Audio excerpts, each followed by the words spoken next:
একটা অংশ চাচ্ছে না যে মামদানি নিউ ইয়র্ক সিটির মেয়র হোক। সিটির যে মানি মেশিনস যেটা বলবো, যারা বিলিয়নিয়ার, ওরা এরিক অ্যাডামসের পক্ষ নিচ্ছে জোরান মামদানিকে ঠেকানোর জন্য।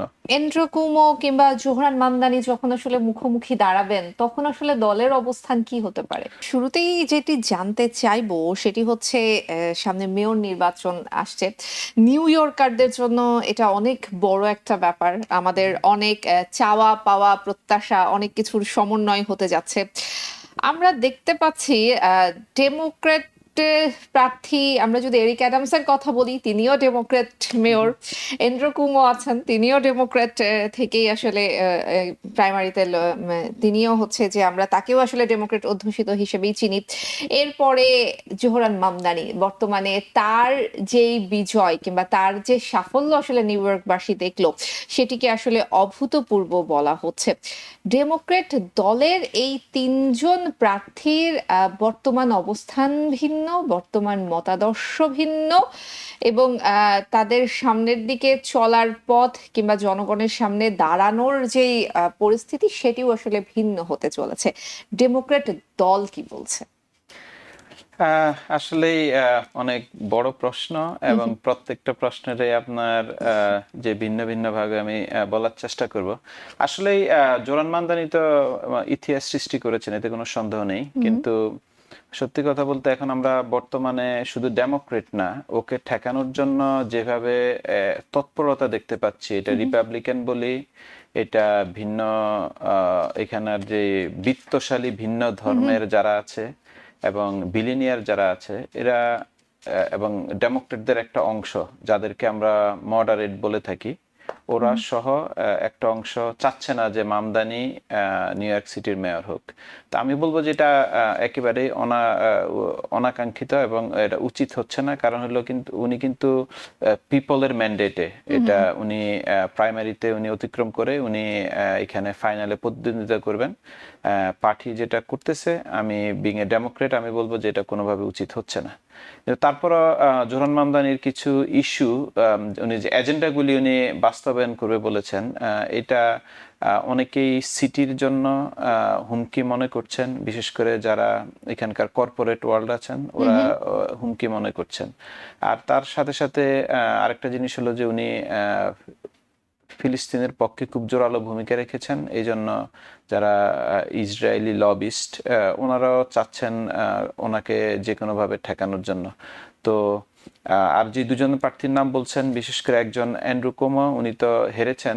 আমি বলবো যে নৈতিকভাবে ওনার না দাঁড়ানোই উচিত, কারণ উনি অলরেডি প্রাইমারিতে প্রত্যাখ্যাত হয়েছেন।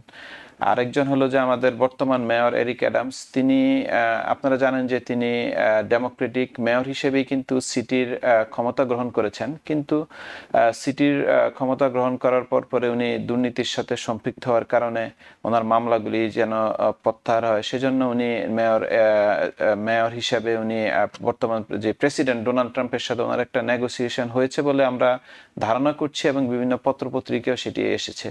তো ব্যাপারটুকু হলো যে আসলে ওনাকেও আমি মনে করি যে শুধু ডেমোক্রেট না, সবাই ওনাকেও প্রত্যাখ্যাত করা উচিত নভেম্বরে যে ভোটটি হবে, কারণ ওনার বিরুদ্ধে অলরেডি দুর্নীতির অভিযোগ এসেছে, এবং উনি যে আবার মেয়র হিসেবে যে তেমন সফল আমরা কিন্তু সেটাও দেখতে পাচ্ছি না। কারণ আপনারা দেখে থাকবেন যে এই গত 2 সপ্তাহ বিশেষ করে জোহরান মামদানির প্রাইমারির পরের থেকে ওনার তৎপরতা একটু আমরা বেশি দেখছি। কারণ যেই সিটির যে মানি মেশিনস যেটা বলবো, যারা বিলিয়নিয়ার, ওরা এরিক অ্যাডামসের পক্ষ নিচ্ছে জোহরান মামদানিকে ঠেকানোর জন্য। এবং আমি আশা করি যে নভেম্বরের ইলেকশনে উনিও যেই আমি বলবো যে মাইনরিটি যারা এতদিন ওদের কথা অন্যান্য পলিটিশিয়ানরা বলতে ব্যর্থ হয়েছেন, তারা সবাই একযোগে বের হবে ভোট দিতে এবং মামদানিকে জয়যুক্ত করবে বলে আমি বিশ্বাস করি। জি, মেয়র এরিক অ্যাডামস মানে আমাদের বর্তমান যিনি মেয়র তিনি আসলে আমরা ফেডারেল নির্বাচনের পর থেকে দেখতে পাচ্ছি যে তিনি আসলে অনেক আগেই দলের মতাদর্শের সাথে তার চিন্তা ভাবনা কিংবা তার রাজনৈতিক কার্যক্রম কিংবা অন্যান্য বিষয়গুলো অনেকটা সাংঘর্ষিক ছিল, কিংবা তিনি আসলে অনেকটা দল বিচ্ছিন্ন হয়ে গিয়েছিলেন। কিন্তু অ্যান্ড্রু কুমো তো আসলে ডেমোক্রেট দলের অধীনেই ছিলেন কিছুদিন আগ পর্যন্ত, এখনো আছেন। সেই ক্ষেত্রে আসলে এন্ড্রু কুমো কিংবা জোহরান মামদানি যখন আসলে মুখোমুখি দাঁড়াবেন তখন আসলে দলের অবস্থান কি হতে পারে? দলের অবস্থান আসলেই এটা আমার যতটুক আমি জানতে পেরেছি এখনো যে মানে দলের মধ্যে এখনো ওইভাবে এটা নিয়ে আলোচনা হচ্ছে না, তবে ইন্টারনালি অনেকের সাথে মিটিং হচ্ছে, বিশেষ করে জোরান মামদানিকে নিয়ে, যেহেতু সে প্রাইমারি অতিক্রম করেছে, তাকে নিয়ে আপনার বিশেষ করে আপনারা জানেন যে সিনেট এবং কংগ্রেসে যে দুইজন বড় লিডার, তারা দুইজনেই নিউ ইয়র্কের। ওদের সাথে ওর কথা হচ্ছে, হয়তো খুব শীঘ্রই মিটিং হবে বলে আমরা ধারণা করতে পারছি।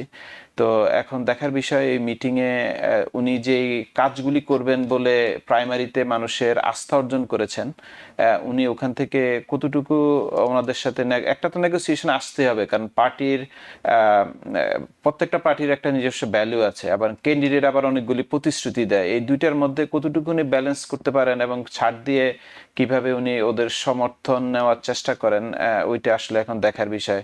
এবং ওই দুইজন যদি ওনাকে যদি ওপেন যদি সমর্থন না দেয়, তাহলে কিন্তু আপনার নভেম্বরে ওনার জন্য বৈতরণীটা পার হওয়া খুবই কষ্টসাধ্য হবে, কারণ ওই দুজনের সমর্থন, বিশেষ করে হাকিম জেফরিজ এবং চাক শুমার, ওই দুজনের সমর্থনের উপরেই কিন্তু আপনার এখানকার যে ডোনার হইতে শুরু করে বিভিন্ন কমিউনিটি, ওরাও কিন্তু ওটার সাথে সম্পর্কিত।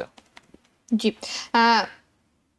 ডেমোক্রেটদের মধ্যে এখন আসলে একটা অভিযোগ আমরা সবসময় শুনে আসছি, বিশেষ করে নির্বাচনের পর থেকে নেতৃত্ব জায়গাটা নিয়ে এখন পর্যন্ত অভিযোগ রয়েছে। আপনাদের কেন্দ্রীয় নেতৃত্বের কথা যদি এখন বলা হয়, তাহলে আসলে ডেমোক্রেটদের নেতৃত্ব দিচ্ছেন কি, কিংবা আপনাদের নিশ্চয়ই কোনো পরিকল্পনা রয়েছে? আসলেই ন্যাশনাল ওয়াইড যে কোনো পার্টিকে আপনার আসলে নেতৃত্ব দেয় হলো যারা কংগ্রেস এবং সিনেটের মানে মূল দায়িত্বে থাকেন, বিশেষ করে যে কেউ যদি স্পিকার থাকেন উনি দেন, এবং কেউ যদি সিনেট মেজরিটি কিংবা মাইনরিটিতে থাকেন, ওনারাই আসলে পার্টিকে ওইভাবে প্রতিনিধিত্ব করেন। কিন্তু আসলে এখানকার 50টা স্টেটেই পার্টিগুলি ওদের নিজস্ব যেই ইয়েতে আছে, ওরা এগুলি পার্টিগুলিকে ওইভাবে আপনার দেখে থাকেন। এবং আপনারা জানেন যে নিউ ইয়র্ক স্টেটেও কিন্তু ডেমোক্রেটিক পার্টির চেয়ারম্যান আছে, এইভাবে প্রত্যেকটা স্টেটেও আছে। আবার শুধু স্টেট না, এখানে প্রত্যেকটা কাউন্টি ওয়াইজ কিন্তু বড়ো ওয়াইজ কাউন্টি ওয়াইজও কিন্তু আপনার ডেমোক্রেটিক পার্টির কমিটিগুলি আছে, এবং ওনারাই আসলে এগুলি নিয়ন্ত্রণ করে থাকেন।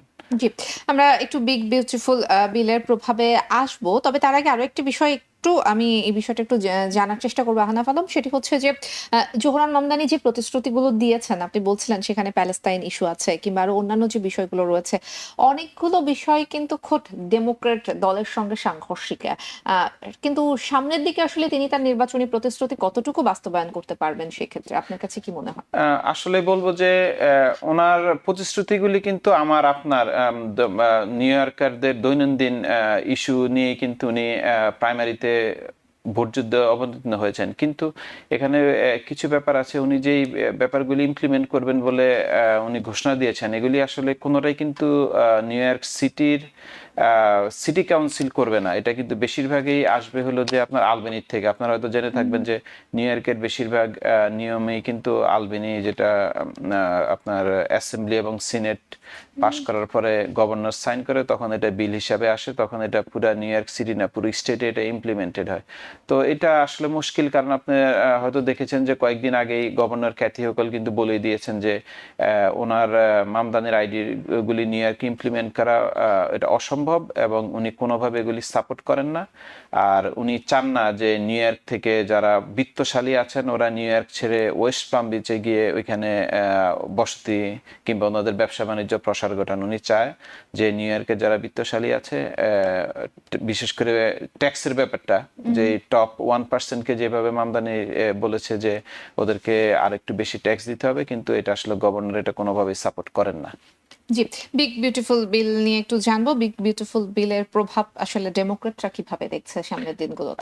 আসলে বিগ বিউটিফুল যে বিলটা কয়েকদিন আগে আপনার সিনেট এবং কংগ্রেসে পাশ হয়েছে এবং প্রেসিডেন্ট এটাকে সাইন করেছেন, এটা আসলে বলবো যে নেক্সট যে মিড টার্ম ইলেকশনে এটা ডেমোক্রেটদের জন্য এটা একটা বিশাল বলবো যে একটা অস্ত্র নির্বাচনে জয়লাভ করার জন্য। কারণ আমরা এর মধ্যে আরেকটা ব্যাপার ঘটেছে যে আপনার এলন মাস্ক যেই দলটি করেছেন, আমি কয়েকদিন মানে নিউজের মাধ্যমে যেগুলি আপনার দেখতে পেরেছি এবং বুঝতে পেরেছি যে উনি যদি 10-15টি আসন্ন যদি রিপাবলিকানদের কিছু ভোট উনি নষ্ট করতে পারেন ওনার আমেরিকান পার্টি দিয়ে, তখন এটা ডেমোক্রেটদের পক্ষে আসবে। এবং আপনারা তো জেনে থাকবেন যে এই বিলটা বিশেষ করে মধ্যবিত্ত এবং নিম্ন মধ্যবিত্ত যারা আছেন ওদের জন্য এটা একেবারে বলবো যে আত্মঘাতী। কারণ ওইখানে দেখবেন যে ফুড স্ট্যাম্পের বাজেট কমিয়ে দিয়েছে, মেডিকেয়ার মেডিকেইড হইতে শুরু করে আপনার ওগুলির যে বাজেট ছিল এগুলো এটা বিশালভাবে কমিয়ে দিয়েছে। এবং যেই শহর ছাড়া বিশেষ করে গ্রাম অঞ্চলে রুরাল এরিয়াগুলিতে অনেকগুলি হসপিটাল ওরা বন্ধ করে দিবে নেক্সট ফিউ মান্থের মধ্যে, এমন একটা রিপোর্টও কিন্তু চলে এসেছে। তো বলবো যে বিগ বিউটিফুল বিলটা বিউটিফুল যতটুকু না মানে বলার চেষ্টা করছে, কিন্তু আসলে এটার আপনার যারা যেটা বললাম যে যাদের লো ইনকাম ওদের জন্য আসলে এটা খুবই মরণঘাতী একটা ব্যাপার হবে। আপনারা বলছেন মিডটার্ম নির্বাচনে আসলে ডেমোক্রেটরা আশাবাদী, কিন্তু এত দ্রুত কি আসলে এটার প্রভাব মানে পড়বে? এত দ্রুত এটার কি প্রতিক্রিয়া কিংবা ক্রিয়া শুরু হবে? আসলে প্রত্যেকটা বিলের প্রতিক্রিয়া আপনারা জানেন যে বর্তমানে যেই বিল মানে আপনার যে ইয়েটা হলো যে বাজেটের ইয়েটা পাশ হলো, এটা কিন্তু ট্রাম্পের 2017 সালের করা, ওইটাতে কিন্তু আমরা এখনো আছি। কিন্তু এটা শুরু হইতে আরো 1-1.5 বছর লাগলেও কিন্তু মানুষ কিন্তু লং টার্ম চিন্তা করে। বিশেষ করে আপনার যারা সিনিয়র সিটিজেন আছেন ওনাদের কিন্তু আপনার জানেন যে স্বাস্থ্যসেবায় মেডিকেয়ার একটা গুরুত্বপূর্ণ বলবো যে ইন্স্যুরেন্স হিসাবে এটা এখানে গণ্য করা হয়। কিন্তু মেডিকেয়ারে যেভাবে আপনার বাজেটটা ওরা কাট করেছে, এটা তো মানুষ তো আসলে চিন্তা করবে আমি সামনে কি পাবো।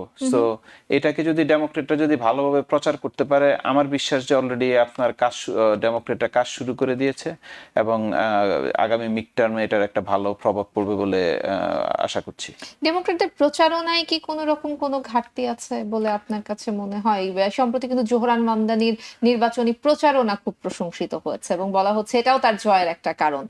এইরকম প্রচারণা অনেকে সমালোচনা করে বলছেন যে আমরা ফেডারেল নির্বাচনে এরকম প্রচারণা পাইনি। আসলে সত্যি কথা, জোরান মামদানি যেভাবে প্রচারণা করেছেন এটা বলবো যে এখান থেকে আসলে ডেমোক্রেটদের শিক্ষা নেওয়া উচিত কিভাবে ভোটারদের কাছে এবং কত দ্রুত পৌঁছা যায়। কারণ আমি ফেসবুক ইউটিউব যে কোনো সোশ্যাল মিডিয়া খুললেই কিন্তু জোরান মামদানির যে ভিডিও বিভিন্ন ক্যাম্পেইনের যে প্রতিশ্রুতিগুলি এগুলি আমরা দেখতে পেয়েছি। তো আমি আশা করবো যে এটা ডেমোক্রেটদের জন্য একটা শিক্ষণীয় ব্যাপার। আশা করছি শুধু এই নিউ ইয়র্ক সিটির মেয়র না, প্রত্যেকটা ইলেকশনে ডেমোক্রেটরা এইগুলি ফলো করবে কিভাবে আপনার মানুষকে দ্রুত রিচ করা যায়। আমরা একটা জিনিস দেখছিলাম যে এবারের মানে মূল নির্বাচনে আমরা দেখছিলাম যে নিউ ইয়র্ক সিটিকে আমরা ডেমোক্রেট অধ্যুষিত বললেও ডেমোক্রেটদের অনেক ভোট কিন্তু কমে গিয়েছিল। সেই ভোট পুনরুদ্ধারের জন্য আসলে ডেমোক্রেটরা কি করছে সামনের দিনগুলোতে? যেটা বললাম যে আসলে মানুষ সাধারণ মানুষ কিন্তু আসলে ফেড আপ। অনেকেই বলে যে ভোট দিয়ে লাভ কি, কারণ পলিটিশিয়ানরা যেভাবে চায় সেভাবেই হয়। তো আমি বলবো যে অবশ্যই এটা নাগরিক অধিকার, কিন্তু তারপরে মানুষ তো দেখে যে আসলে আমরা কি পাবো। তো এই আরেকটা ব্যাপার হচ্ছে যে আপনার আমি দেখতে পেলাম যে আজকে এরিক অ্যাডামস উনি বললেন যে উনি প্রায় নেক্সট ভোটের মানে নভেম্বরের আগ পর্যন্ত 1 মিলিয়ন নতুন ভোটারদেরকে ভোটার বানানোর জন্য উনি একটা পাইলট প্রকল্প উনি গ্রহণ করেছেন এবং উনি আশা করছেন যে হয়তো যেহেতু উনি এগুলি ভোটার বানাবেন, এটা বেশিরভাগই হয়তো উনি ধারণা করছেন যে ওনাকে ভোট দিবে কিংবা ডেমোক্রেটদেরকে ভোট দিবে। কিন্তু আমি আসলে এটা বিশ্বাস করি না, কারণ হলো যে এখানে গণতান্ত্রিক ব্যাপার, মানুষ যাকে পছন্দ করবে, যার আইডিয়াটা ভালো লাগবে তাকে ভোট দিবে বলে আমি বিশ্বাস করি। তো আসলে ভোটার রেজিস্ট্রেশন ড্রাইভটুকু আরো বাড়ানো উচিত এবং পার্টির কিভাবে আপনার যেটা বললাম যে মাইনরিটি কমিউনিটিকে কিভাবে আরো বেশি করে রিচ করা যায় সেই জিনিসগুলি নিয়ে কাজ করা উচিত। জি, মেয়র এরিক অ্যাডামসের এই মেয়র পদে থাকা নিয়ে কিংবা তার আসলে মেয়র তার কাছ থেকে নিউ ইয়র্কের যে প্রত্যাশাগুলো সেগুলো আসলে অনেকাংশে পূরণ হয়নি বলে যে অভিযোগগুলো আমরা পাই, নিরাপত্তা জনিত বিষয় কিংবা অন্যান্য হাউজিং থেকে শুরু করে অন্যান্য সেবার বিষয় নানান রকম অভিযোগ মেয়র এরিক অ্যাডামসের বিরুদ্ধে রয়েছে নিউ ইয়র্ক সিটির বাসিন্দাদের।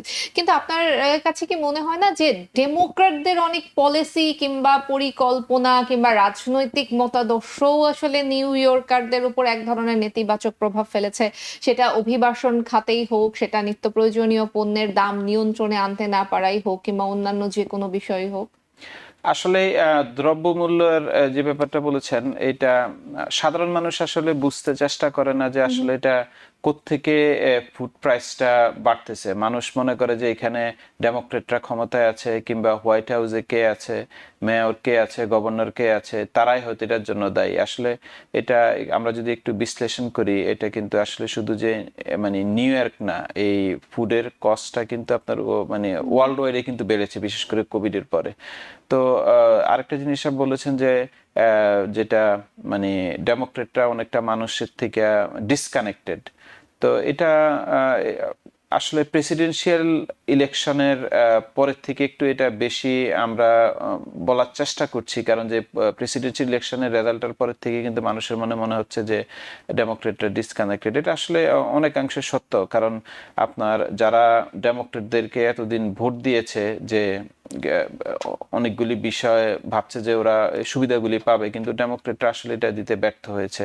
তো এখন আসলে দেখার বিষয় যে আপনার যে আগামী মিড টার্মের আগে পার্টি কিভাবে কোন প্রতিশ্রুতিগুলি নিয়ে ভোটারদের কাছে আসে, এটা আসলে আমাদের এখন দেখার বিষয়। অবৈধ অভিবাসীদের নিয়ন্ত্রণ করতে না পারা এবং অপরাধ বেড়ে যাওয়া, এটা তো আসলে অপরাধ। এটা কিন্তু যে শুধু নিউ ইয়র্ক না, এটা কিন্তু আপনার পুরো আমেরিকা জুড়েই।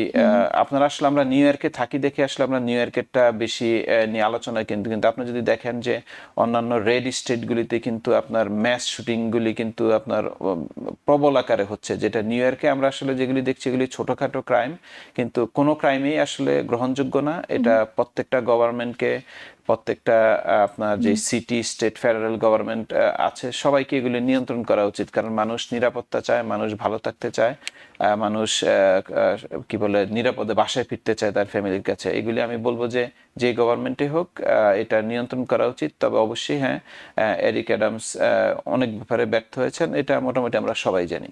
জি। নাফালাম, আমরা একদম শেষ পর্যায়ে চলে এসেছি। সামনে নির্বাচন, ডেমোক্রেটদের নিশ্চয়ই কোনো প্ল্যান আছে, অথবা আপনার পক্ষ থেকে নিশ্চয়ই দর্শকদেরকে কিছু বলার আছে।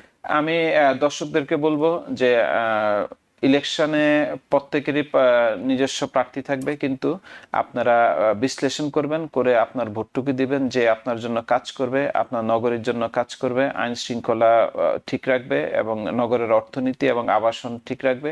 আপনারা তাকেই ভোট দিবেন এবং যোগ্য লোককে ভোট দিবেন। নিউ ইয়র্ক থেকে সম্প্রচারিত TVN 24 টেলিভিশন বিশ্বজুড়ে বাঙালির কণ্ঠস্বর।